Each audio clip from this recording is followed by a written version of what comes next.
In the last few lectures, we've been talking about security against chosen ciphertext attacks.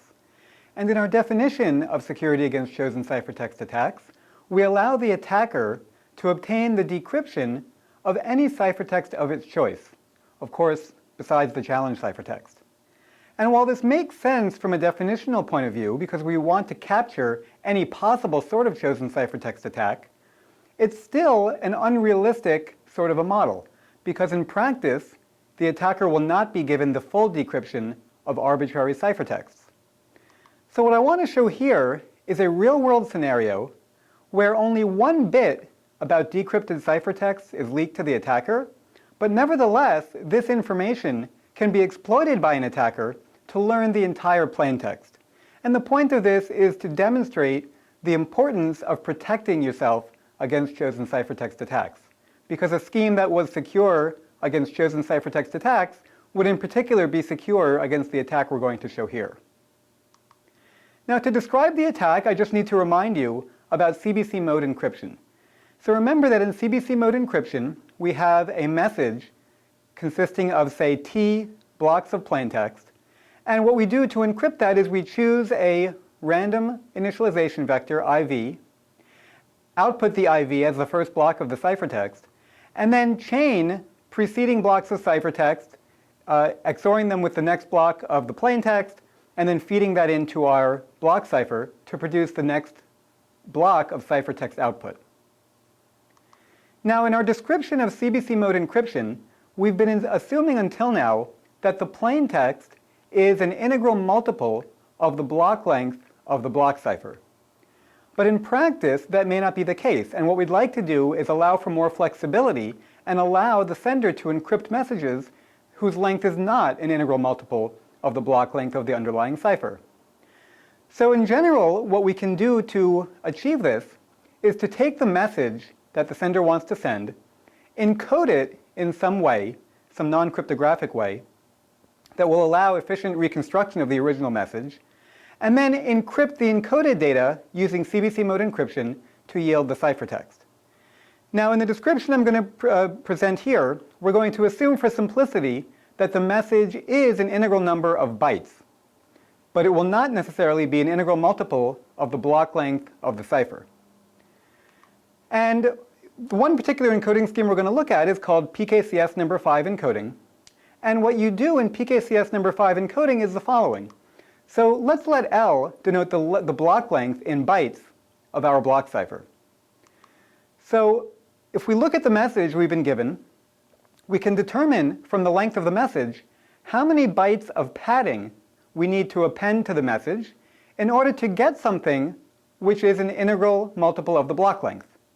And let's let B denote the number of bytes that we need to append to the message in order to get something whose length is a multiple of L, the block length. I'll note here that B, the number of bytes of padding we need, is going to be strictly between 1 and L. And note that we cannot have B equal to 0. That is, we cannot have a case where we don't pad anything. And that might seem a little bit strange, because what if our message actually is an integral multiple of the block length? Well, the point is that we need the receiver to be able to unambiguously recover the original message. And if there are cases in which we don't add any padding at all, then that will be impossible. So if it turns out that our message is indeed an integral multiple of the block length, what we end up doing in that case is actually appending an additional L bytes of padding to the end of that message before encrypting it. So what we do then is we take B, the number of bytes that we need to append, and we append that value encoded in 1 byte a total of B times. So we're appending, indeed, B bytes of encoding, which consist of the value B repeated B times. So for example, if we need to append 3 bytes of padding to our message, then what we do is we append the 3 bytes 030303, here written in hexadecimal. To decrypt, the receiver will use CBC mode decryption to obtain the encoded data. And then they need to recover from the encoded data the original message. And they do this in the following way. So say the final byte of the encoded data has value B. Well, if B is equal to 0, or if B is greater than L, then there's an error. No properly encoded message can have a final byte which is either 0 or greater than L. So in that case, the receiver will return an error. Otherwise, what the receiver does is to look at the final B bytes of the encoded data. And these should all be equal to B. Again, any properly encoded message will be of that form. So if the final B bytes of encoded data are not all equal to B, then the receiver again returns an error. And otherwise, what it does is simply strip off the final B bytes of the encoded data and output the initial portion of the message, whatever's left, as the message itself. So here's just an example. Here we have L equals 8, and we have a 6-byte message that the sender wants to encrypt. So what they'll do is they'll encode their message by appending 2 bytes. And those will, of course, both have value 2.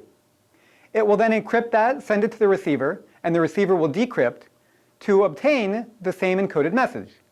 The receiver looks at the final byte, which has value 2, and then strips off the final 2 bytes of padding, which were both indeed equal to 2, to recover the original 6-byte message.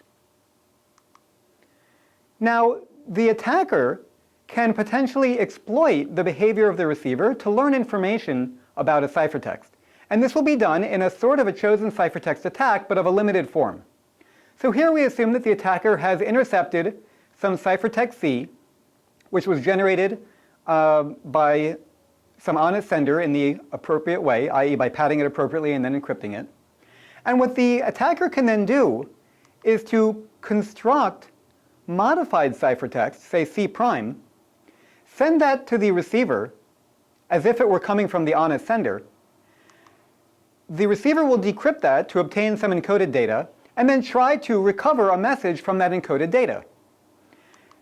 At which point the receiver will either return an error or not, i.e. either the encoded data was properly formatted and then there's no error, or, as on the previous slide, there will be some error in the processing and the receiver will return an error message.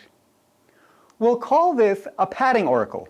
So that is, we imagine that the attacker can interact with this receiver, i.e. this oracle, that takes ciphertexts as input, decrypts them, and then checks the encoding, and outputs a 0 or 1, depending on whether or not the encoded data is correctly formatted. Now, this may seem like something that would never happen in real life. However, padding oracles are frequently present in web applications. And if you think about it, this makes sense. Because when the receiver gets a ciphertext and decrypts it, and gets some encoded data which is not properly formatted, in general, it really does need to inform the sender that something went wrong. Maybe the message or maybe the ciphertext was garbled in transit, maybe there was a network level error, but either way, there has to be some way for the receiver to recover from that event. And even if the receiver does not explicitly return an error message in the case of improper encoding, an attacker still might be able to detect whether or not an error occurred based on differences in the timing of what the receiver does, or in the behavior of the receiver overall, i.e. if the receiver terminates the connection, then that's indicative of an error. And even any kind of change like that can be enough to effectively give the attacker access to a padding oracle. Now let me go through the main idea of the attack, again assuming that the attacker has access to this padding oracle. For simplicity, let's assume we have a 2-block ciphertext that I'll denote by IV, C. So IV is the initial block of ciphertext, and C is the next block. So this means we have a 1-block encoded data, and therefore a plain text which is strictly smaller than 1 block. So the encoded data is then equal to FK inverse of C XOR with IV. This is simply the decryption operation when running CBC mode. This is what the receiver will do to obtain the encoded data. Now the attacker doesn't know K, and the attacker of course doesn't know FK inverse of C. The point is that it does know that this is exactly how the receiver will be computing the encoded data. And the main observation here is that if the attacker modifies the ith byte of the IV, this will cause a predictable change only to the ith byte of the encoded data. Right? So if C remains unchanged and the attacker modifies the ith byte of the IV, then FK inverse of C remains unchanged. And then when that gets XORed with IV, the result will be affected only in the ith byte of the result. So here I've tried to draw the picture from the point of view of the attacker. We have fk inverse of c, which consists of a bunch of bytes which are unknown to the attacker, and the attacker knows that those are going to be XORed with the IV, which is known to the attacker, to give some encoded data, which at this point in time is completely unknown to the attacker. The attacker does know, however, that the encoded data that results from this is properly formatted. And that's because the sender properly formatted the message before encrypting it. So the attacker knows that if it forwards IV, C to the receiver will decrypt, the padding will be fine, and there will be no error. What the attacker can now do is try modifying the first byte of the IV. This will result in a modification only to the first byte of the encoded data, as we said before. The attacker can forward the resulting ciphertext with this modified first byte of IV and check whether or not this yields an error or not. And let's assume that in this case there's no error, so it does get successfully decrypted. Well, the attacker can then modify the second byte of the IV and check whether it's successfully decrypted, and then the third byte of the IV, and so on. Let's assume that after modifying the third byte of the IV, the receiver returns an error. So this means that at this point in time, when the third byte of the IV has been modified, suddenly the encoded data is no longer properly formatted. What does that tell the attacker? Well, what that tells the attacker is that the receiver is checking the final 6 bytes of the encoded data to check whether the encoding was done properly, right? And that's because when the attacker had only modified the second byte of the IV, decryption succeeded, but when it modified the third byte, decryption suddenly failed. That tells the attacker that exactly the final 6 bytes of encoded data are being checked. And that means, in turn, that the final 6 bytes of the original encoded data were all equal to 6. So if we go back to the original situation with the original IV, the attacker has now learned that the final 6 bytes of encoded data were all equal to 6, but the remaining 2 bytes of encoded data, which are the original message, are still unknown. But let's see what the attacker can do next. What they can do is they can modify, say, the rightmost byte of the IV in a particular way to cause a predictable change in the rightmost byte of the encoded data. So the rightmost byte of the IV started out being equal to 9E. If the attacker modifies that to a value which is equal to 9E XORed with 6 XORed with 7, then what it knows is that that will result in the final byte of encoded data being equal to 7. And it can do something similar with the second to rightmost byte of the IV in order to cause the second to rightmost byte of the encoded data to come out equal to 7. And so on for the final 6 bytes of the IV and the 6 bytes of the encoded data. Now, if the attacker sends this to the padding oracle, most likely decryption will fail because it's unlikely in general that the second byte of the encoded data will happen to be equal to 7. But what the attacker can do now is simply try all possibilities for the second byte of the IV. So it can start out by setting the second byte of the IV to 0 and check to see whether or not the resulting ciphertext decrypts correctly or not. It can then try this with the byte having value 1, 2, etc., until eventually it reaches a value for the second byte at which decryption succeeds. And when that happens, the attacker then knows that the second byte of the encoded data at that point must be equal to the value 7, because that's the only way decryption will succeed. And now we're done. The attacker has learned the second byte of encoded data. Why is that? Because the attacker now knows that XX, that is the value of the second byte of fk inverse of c, XORed with 41 in this case, is equal to the value 7. So now it can determine what XX XORed with 1 is equal to. So remember, 1 was the actual value in the ciphertext, in the second byte of the ciphertext that the attacker had intercepted. And so it can figure out, just through some basic math, that the second byte of the original encoded data transmitted by the sender was equal to 47. That just comes out from doing the math. And it can repeat the process now with the first byte of the IV in order to learn the first byte of the encoded data. What's the complexity of this attack?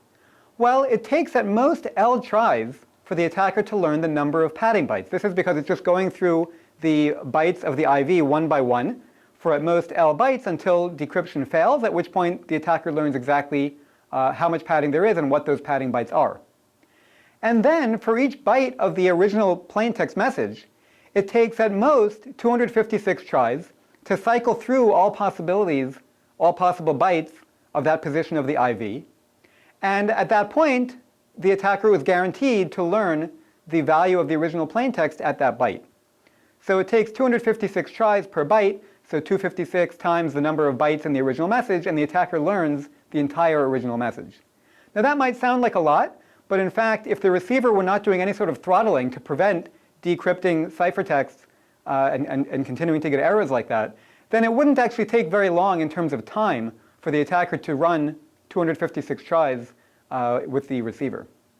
This could be done on the order of seconds.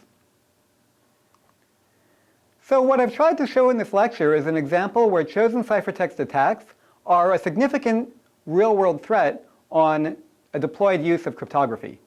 And I'll highlight again that these kind of attacks have been found to exist in the real world and have, in fact, been shown to be exploitable in the real world. So this is not just a theoretical sort of a threat. But I think it also demonstrates what kind of things can be done with chosen ciphertext attacks, and shows more generally why such attacks are problematic and why you would want to defend against them. And for this reason, modern encryption schemes are generally designed to be CCA secure in order to rule out any such attacks, in particular the padding oracle type attacks like we've shown here. Now, we're not going to see an example of a CCA secure scheme now. However, we will see an example at the end of next week. I'll see you next time.